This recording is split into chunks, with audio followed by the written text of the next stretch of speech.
Bonjour à tous, j'espère que vous allez bien, c'est Momo et on est de retour pour une nouvelle vidéo aujourd'hui. Aujourd'hui, on va voir une notion en musculation qui va vous permettre d'exploser vos performances sportives. Il s'agit de l'inhibition réciproque. C'est quoi l'inhibition réciproque?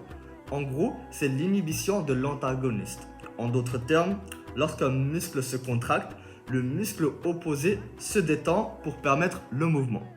Aujourd'hui, on va voir différents exercices et comment utiliser l'inhibition réciproque pour exploser tes performances.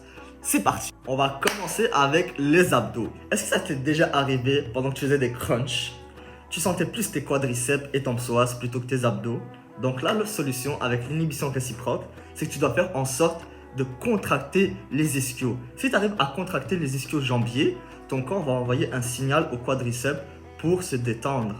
Vu que c'est ça le principe de l'inhibition réciproque. Donc qu'est-ce que tu vas faire? Tu vas prendre un élastique, tu vas l'attacher autour d'un poteau ou quelque chose de dur.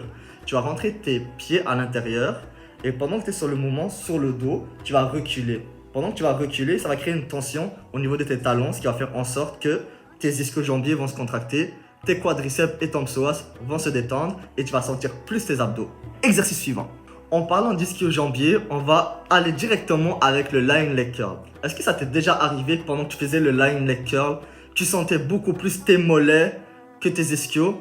Je pense que tu sais où est-ce que je veux en venir. Donc si tes mollets sont contractés, tu vas devoir contracter le muscle antagoniste, qui sont tibia antérieur. Et comment tu vas activer le tibia antérieur? Dans le fond, tu vas faire ce mouvement qui est une dorsiflexion. En faisant la dorsiflexion, tu vas contracter le tibia antérieur. Ton cerveau va envoyer un message à tes mollets pour se détendre et tu vas sentir beaucoup plus tes ischio-jambiers. Next! Passons maintenant au troisième et dernier exercice, les bicep curls. Est-ce que ça t'est déjà arrivé pendant que tu faisais des bicep curls, tu sentais plus les muscles de tes avant-bras plutôt que le bicep en tant que tel? Comment on va utiliser l'inhibition réciproque ici? Dans le fond, ce que tu vas faire, c'est que vu que les muscles de tes avant-bras sont contractés, tu vas devoir contracter les muscles opposés qui sont les muscles extenseurs. Donc dans le fond, comment tu vas les contracter?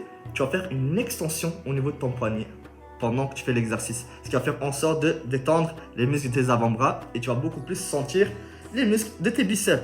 Par contre, il ne s'agit pas de casser ton poignet pendant que tu fais le bicep curl. C'est vraiment, tu contractes les muscles extenseurs pour détendre les muscles des avant-bras et faire l'exercice. Donc, j'espère que cette vidéo t'aura plu, autant que moi ça m'a plu de vous la faire. N'hésite pas à liker, à t'abonner, à partager. Si tu as d'autres exemples d'exercices qui utilisent l'inhibition réciproque, si tu veux aider les autres, n'hésite pas à le mettre aux commentaires. C'était Eza et restez connectés, coupé, décalé.